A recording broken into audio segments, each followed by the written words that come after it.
किसी नगर में एक बूढ़ा चोर रहता था। 16 वर्षीय उसका एक लड़का भी था। चोर जब ज़्यादा बूढ़ा हो गया तो अपने बेटी को चोरी की विद्या सिखाने लगा। कुछ ही दिनों में वह लड़का चोरी विद्या में प्रवीण हो गया। दोनों बाप बेटा आराम से जीवन व्यतीत करने लगे।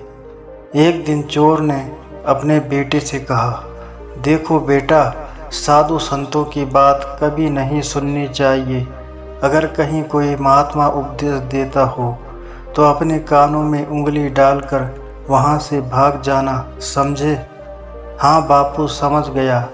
एक दिन लड़के ने सोचा, क्यों ना आज राजा के घर पर ही हाथ साफ कर दूं।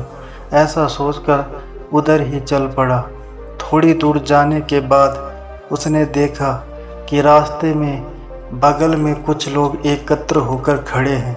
उसने एक आते हुए व्यक्ति से पूछा, उस स्थान पर इतने लोग क्यों एकत्र हुए हैं? उस आदमी ने उत्तर दिया, वहाँ एक महात्मा उपदेश दे रहे हैं। यह सुनकर उसका माथा ठनका। इसका उपदेश नहीं सुनूंगा। ऐसा सोचकर अपने कानों में उंगली डालकर वहाँ से भाग निकला।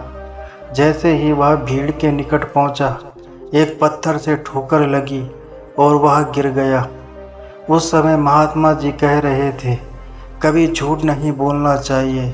जिसका नमक खाएं उसका कभी बुरा नहीं सोचना चाहिए। ऐसा करने वाले को भगवान सदा सुखी बनाए रखते हैं। ये दो बातें उसके कान में पड़ी। वह झटपट उठा और कान बंद कर राजा के महल की ओर चल दिया। वहां पहुंचकर जैसे ही अंदर जाना चाहा कि वहां उसे बैठे पहरेदार ने रोका। अरे कहाँ जाते हो? तुम कौन हो? उसे महात्मा का उपदेश याद आया, झूठ नहीं बोलना चाहिए। चोर ने सोचा, आज सच ही बोल कर देखें। उसने उत्तर दिया, मैं चोर हूँ, चोरी करने जा रहा हूँ। अच्छा जाओ। उसने सोचा राजमहल का नौकर होगा, मजाक कर रहा है। चोर सच बोलकर राजमहल में प्रवेश कर गया। एक कमरे में घुसा। वहाँ ढेर सारा पैसा तथा जेवर देख उसका मन खुशी से भर गया। एक थैले में सब धन भर लिया और दूसरे कमरे में घुसा। वहाँ रसोई घर था। अनेक प्रकार का भोजन वहाँ रखा था। वह खाना खाने लगा। खाना खाने के बाद वह थैला उठाकर चलने लगा कि तभी फिर महात्मा का उपदेश याद आया, जिसका नमक खाओ उसका बुरा मत सोचो। उसने अपने मन में कहा, खाना खाया, उसमें नमक भी था, इसका बुरा नहीं सोचना चाहिए। इतना सोचकर थैला वहीं रखकर वह वापस चल पड़ा।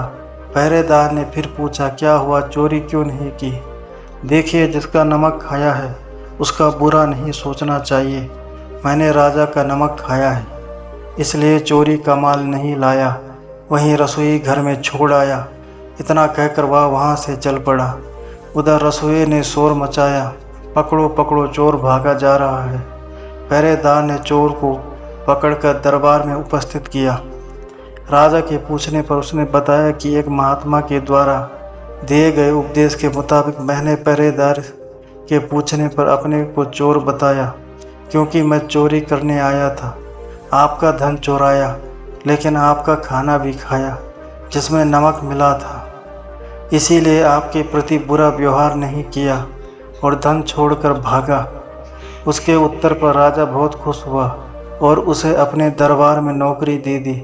वह 2-4 दिन घर नहीं गया तो उसके बाप को चिंता हुई कि बेटा पकड़ लिया गया। लेकिन 4 दिन के बाद लड़का आया तो बाप अचंभित रह गया।